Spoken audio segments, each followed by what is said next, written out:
నమస్తే, welcome to big story. దేశంలో అత్యంత పురాతన పార్టీ కాంగ్రెస్. సుమారుగా 140 ఏళ్ల చరిత్ర కలిగిన ఆ పార్టీ ఇప్పుడు దిక్కుతోచని స్థితిలో కొట్టుమిట్టాడుతోంది. సొంతంగా అధికారం సాధించడం అటుంచి ఉనికి నిలబెట్టుకునేందుకు పోరాటం చేయాల్సిన దుస్థితిని ఎదుర్కొంటోంది. ఈ నేపథ్యంలో ఇవాల్టి బిగ్ స్టోరీ అయ్యో హస్తం.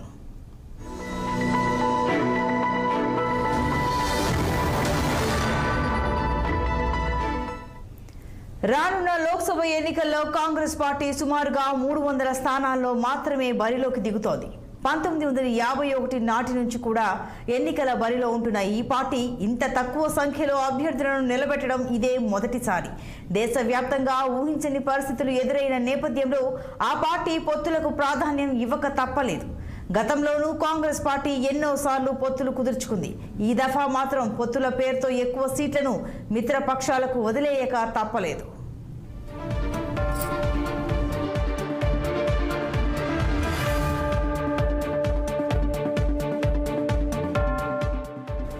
కాంగ్రెస్ పార్టీ దుస్థితి ఆ పార్టీ నాయకులకు కూడా బాగా తెలుసు. పార్టీ అధ్యక్షుడు మల్లికార్జున ఖర్గే సైతం ఈ విషయాన్ని అంగీకరించారు.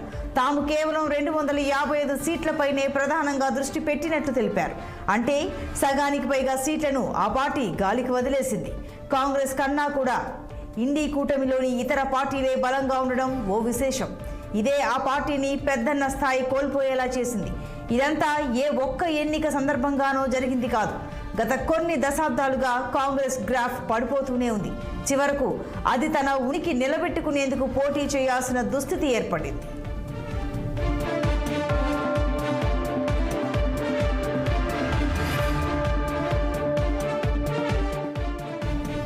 వివిధ రాష్ట్రాల్లో కాంగ్రెస్ ముందెన్నడూ లేనంతగా మిత్రపక్షాలకు సీట్లు వదిలేయాల్సి వచ్చింది. రాజస్థాన్లో రాష్ట్రీయ లోక్ తాంత్రిక్ పార్టీకి, సిపిఎంకు ఎక్కువ సీట్లు ఇవ్వాల్సి వచ్చింది. మధ్యప్రదేశ్లో సమాజ్వాదీ పార్టీకి, హర్యానాలో ఆమ్ ఆద్మీ పార్టీకి ఎక్కువ స్థానాలు వదులుకోవాల్సి వచ్చింది. ఇతర రాష్ట్రాల్లోనూ ఇదే విధమైన పరిస్థితి నెలకొంది. జాతీయ స్థాయి పార్టీ నుంచి ఓ పెద్ద ప్రాంతీయ పార్టీ స్థాయికి కాంగ్రెస్ పడిపోయింది. 2019 ఎన్నికల్లో కాంగ్రెస్ పార్టీ ఉత్తరప్రదేశ్లో 67 సీట్లకు పోటీ చేసింది. ఇప్పుడు అక్కడ ఆ పార్టీ కేవలం 17 సీట్లలోనే బరిలోకి దిగింది. ఒకప్పుడు యూపీ అంటే కాంగ్రెస్ అనే విధంగా పరిస్థితి ఉండేది. అలాంటిది ఇప్పుడు అక్కడ ఆ పార్టీ అడ్రస్ లేకుండా పోయింది.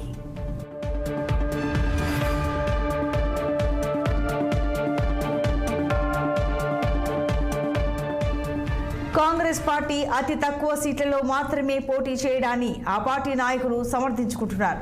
గట్టి పట్టు ఉన్న స్థానాలపైనే దృష్టి కేంద్రీకరించాలన్న కాంగ్రెస్ వ్యూహమే ఇందుకు కారణంగా ఆ పార్టీ నాయకులు చెబుతున్నారు.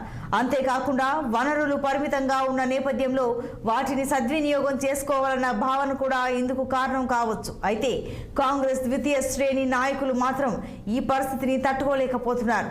ప్రాంతీయ పార్టీల ఒత్తిళ్లకు తమ పార్టీ లొంగిపోయిందన్న అభిప్రాయాన్ని వారు వ్యక్తం చేస్తున్నారు. ఈ విధంగా వివిధ స్థానాలను వదులుకుంటే ఇక అక్కడ ఇప్పట్లో కాంగ్రెస్ కోలుకోవడం కష్టమేనని అంటున్నారు.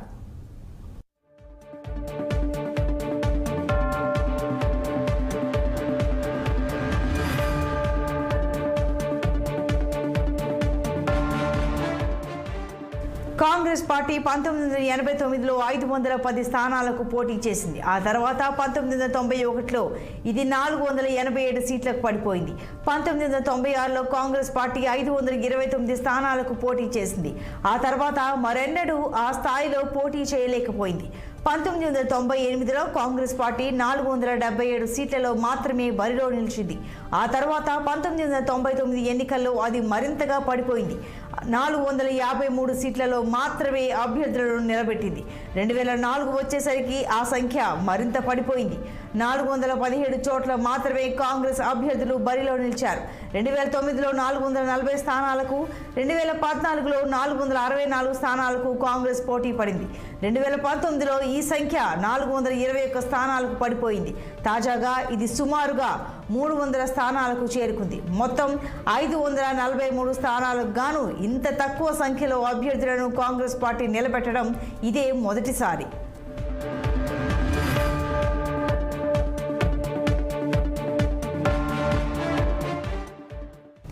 దేశంలో 1989 నుంచి 1999 దాకా సంకీర్ణాల శకం నడిచింది.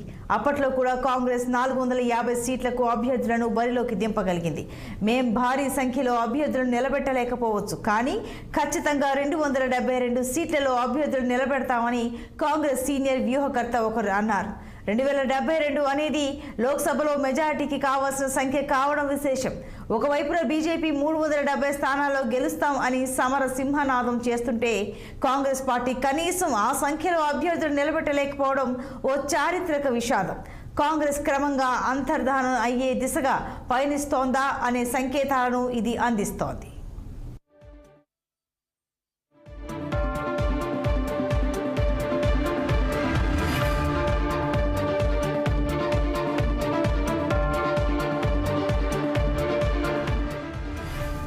కాంగ్రెస్ పార్టీ ఇప్పటికే ఉత్తరప్రదేశ్, బెంగాల్, బీహార్, తమిళనాడులలో అత్యధిక స్థానాలను మిత్రపక్షాలకు కేటాయించాల్సి వచ్చింది. ఈ 4 రాష్ట్రాల్లోనే 201 సీట్లు ఉన్నాయి. ఈ 4 రాష్ట్రాలకు సంబంధించి కాంగ్రెస్ యూపీలో 17 స్థానాలకు, బీహార్లో 9 స్థానాలకు, తమిళనాడులో 9 సీట్లకు పోటీ చేస్తోంది. బెంగాల్లో ఇప్పటి వరకు 13 మంది అభ్యర్థులను ప్రకటించింది. మహారాష్ట్రలో కూడా కాంగ్రెస్ అతి తక్కువ సీట్లను పోటీ చేస్తోంది. అక్కడ మొత్తం 48 లోక్సభ స్థానాలుంటే 17 చోట్ల మాత్రమే కాంగ్రెస్ అభ్యర్థులు బరిలో ఉన్నారు. గత 2 ఎన్నికల్లో కాంగ్రెస్ ఇక్కడ ఒకసారి 25 స్థానాలకు, మరోసారి 26 సీట్లకు పోటీ చేయడం విశేషం.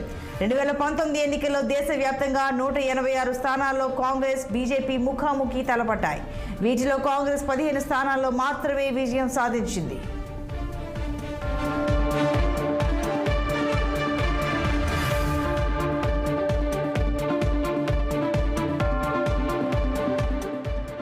కూటమిలో పెద్ద పార్టీ, చిన్న పార్టీలకు కూడా స్థానం ఇవ్వాల్సి ఉంటుంది. అందుకే వాటికి ఎక్కువ సీట్లు ఇచ్చాం, మేము తక్కువ స్థానాల్లోనే పోటీ చేస్తున్నాం అన్నది కాంగ్రెస్ వాదనగా ఉంది. అందులో తప్పు లేదు అనిపించినప్పటికీ ఇదే ధోరణి కొనసాగితే కాంగ్రెస్ సైతం చిన్న పార్టీల జాబితాలో చేరక తప్పదు అనేది కాంగ్రెస్ ద్వితీయ శ్రేణి నాయకుల వాదనగా ఉంది. పాట్నా మొదలుకుని ఢిల్లీ దాకా వివిధ నగరాల్లో వివిధ సందర్భాల్లో ఇండీ కూటమి నేతల సమావేశాలు జరిగాయి. చిన్న పార్టీలు ఈ సమావేశాల్లో కాంగ్రెస్ మరింత ఉదారంగా ఉండాలని డిమాండ్ చేశాయి. మొత్తం మీద కాంగ్రెస్ పార్టీని అవి తమ సరసన చేర్చుకున్నాయి. ఎన్నికలకు ముందు పొత్తులు కాంగ్రెస్కు కొత్తేమీ కాదు. కేరళ, తమిళనాడు రాష్ట్రాల్లో సుమారు 50 ఏళ్లుగా కాంగ్రెస్ పొత్తులు కొనసాగుతున్నాయి. 1980లలో కాంగ్రెస్ పార్టీ యూపీ, బీహార్లలో పట్టు కోల్పోయింది. అక్కడ అది జూనియర్ భాగస్వామిగా ఇతర పార్టీలతో పొత్తు కుదుర్చుకోవాల్సి వచ్చింది.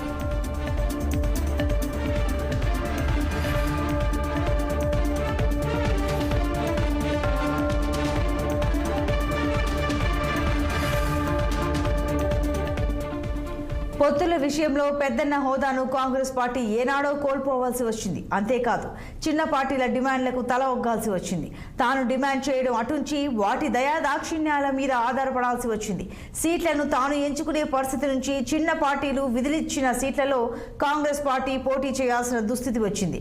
ఉత్తరప్రదేశ్నే ఇందుకు పెద్ద ఉదాహరణగా చెప్పవచ్చు. అక్కడ ఇక పొత్తు ఉన్నదేమో అనే పరిస్థితిలో ప్రియాంక గాంధీ రంగంలోకి దిగి 17 సీట్లకే సర్దుకుపోదాం అని చెప్పాల్సి వచ్చింది. మరెన్నో రాష్ట్రాల్లో కూడా ఇలాంటి పరిస్థితులు ఎదురయ్యాయి. కాంగ్రెస్ పార్టీ గెలిచిన సీట్ల సంఖ్య కూడా క్రమంగా తగ్గుముఖం పడుతోంది. 2009లో 206 సీట్లలో విజయం సాధించింది. 2014లో 44 సీట్లలో మాత్రమే గెలిచింది. 2019లో కొంత మెరుగై 52 సీట్లలో నెగ్గింది. 1984లో 400 స్థానాల్లో గెలిచిన కాంగ్రెస్ ఇప్పుడు హాఫ్ సెంచరీ దాటడం కూడా కష్టమైపోయింది.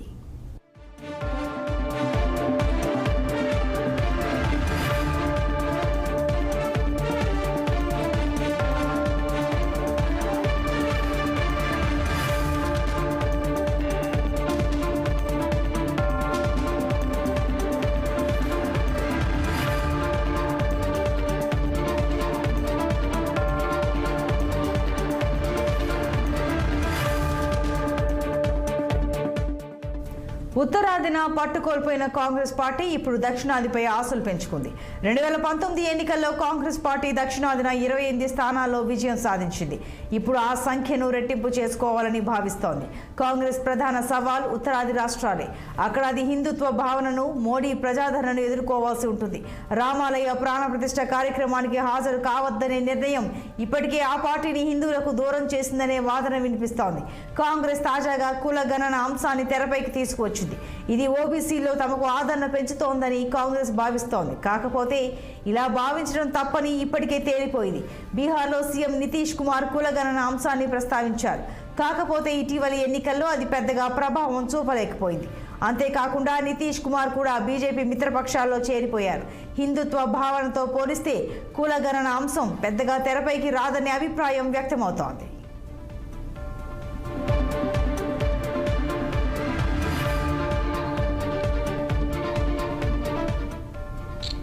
కాంగ్రెస్ పార్టీ ముందున్న మరో ముఖ్యమైన సవాల్ ఓట్ల బదిలీ. మిత్రపక్షాల నుంచి కాంగ్రెస్ అభ్యర్థులకు ఓట్లు సజావుగా బదిలీ అవుతాయన్న గ్యారంటీ లేదు.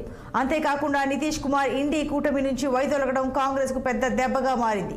మరోవైపున ఇండీ కూటమిలోని పార్టీలే పరస్పరం తలపడుతున్న ఉదంతాలు కూడా ఉన్నాయి. ఢిల్లీలో కాంగ్రెస్ ఆమ్ ఆద్మీ మధ్య పొత్తు ఉంది. అదే సమయంలో పంజాబ్లో ఆ రెండు పార్టీలు విడివిడిగా పోటీ చేస్తున్నాయి. కేరళ విషయానికి వస్తే రాహుల్ వేణుగోపాల్ అక్కడి నుంచి పోటీ చేయడంపై కమ్యూనిస్టులు మండిపడుతున్నారు. మరెన్నో రాష్ట్రాల్లో కూడా ఇదే విధమైన పరిస్థితి ఉంది.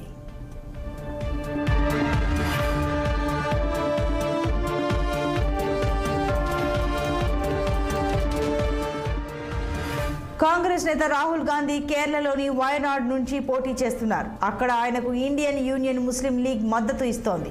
అయితే కాంగ్రెస్ పార్టీ నిర్వహిస్తున్న ర్యాలీలో కాంగ్రెస్ జెండాలు ఎక్కువగా కనిపించడం లేదు. మరోవైపున ముస్లిం లీగ్ జెండాలు కూడా ఎక్కువగా కనిపించడం లేదు. ఇది కూడా విమర్శలకు దారితీస్తోంది. అక్కడ కమ్యూనిస్టు పార్టీల నాయకులు ప్రధానంగా ఇదే అంశాన్ని ప్రస్తావిస్తున్నారు. సొంత జెండాలనే కాంగ్రెస్ పార్టీ ప్రదర్శించలేకపోతుందని విమర్శిస్తున్నారు. ముస్లిం లీగ్ పార్టీ జెండాలు పాకిస్తాన్ జెండాలను తలపించే విధంగా ఉండడం కూడా అక్కడ కాంగ్రెస్ పార్టీకి సమస్యగా మారింది. గత ఎన్నికల్లో కూడా కాంగ్రెస్ పార్టీకి ఇదే సమస్య ఎదురైంది. ముస్లిం లీగ్ జెండాలను పాకిస్తాన్ జెండాలుగా అభివర్ణిస్తూ సోషల్ మీడియాలో పోస్టులు రావడం కాంగ్రెస్కు ఇబ్బంది కలిగించింది. ఈ నేపథ్యంలోనే అక్కడ కాంగ్రెస్ ప్రచారం పెద్దగా జెండాలు లేకుండానే సాగుతోంది.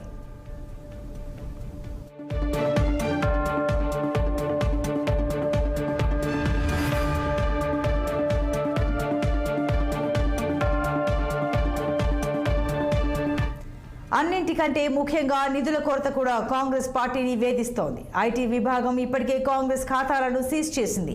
ముఖ్యమైన పట్టణ కేంద్రాల్లో హోర్డింగ్స్ ఏర్పాటు చేయాలని కాంగ్రెస్ పార్టీ భావించింది. నిధుల కొరతతో ఆ కార్యక్రమం అటకెక్కింది. గతంలో పార్టీ ప్రచార బడ్జెట్లో 20 నుంచి 25% మొత్తాన్ని ప్రింట్ మీడియాపై వెచ్చించేది. ఇప్పుడు అది 10% మించడం లేదు. బీజేపీ తమ పీఎం అభ్యర్థిగా మోడీని ప్రచారం చేస్తోంది. ఇండీ కూటమికి అలాంటి అవకాశం లేకుండా పోయింది. ప్రధాని అభ్యర్థి ఎవరో తేల్చకుండానే కాంగ్రెస్ పార్టీ ఎన్నికల బరిలోకి దిగింది. మోడీ వర్సెస్ కామన్ మ్యాన్ అంటూ కాంగ్రెస్ అధ్యక్షుడు మల్లికార్జున ఖర్గే చెబుతున్నప్పటికీ అది సాధారణ ప్రజానీకాన్ని సంతృప్తి పరచడం కష్టమే. మోడీకి ప్రత్యామ్నాయం ఎవరో చెప్పకుండా ముందుకు వెళ్లడం కూడా కాంగ్రెస్కు కష్టంగానే మారింది. ఇన్ని సమస్యలతో కాంగ్రెస్ ఈసారి ఎన్నికల్లో ఏ మేరకు విజయం సాధిస్తుందో వేచి చూడాల్సిందే.